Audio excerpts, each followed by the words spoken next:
మేఘా, మ్మ్. Petrol ఎంత కొట్టించావు? ఎందుకు? అంటే ఈ పాటికి బైక్ ఆగిపోవాలి కదా. ఏంటి? అదే, ఒకవేళ బైక్ ఆగిపోతుందేమో అని చిన్న డౌట్తో అడిగా.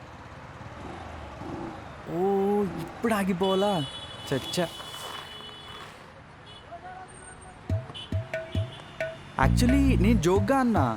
ఇది సీరియస్గా ఆగిపోయింది. నాకు కావాల్సింది అదే.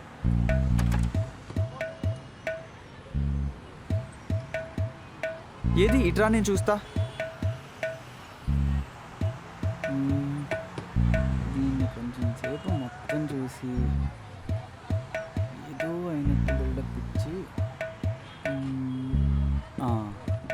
ఇంకా మన ప్లాన్ స్టార్ట్ చేద్దాం.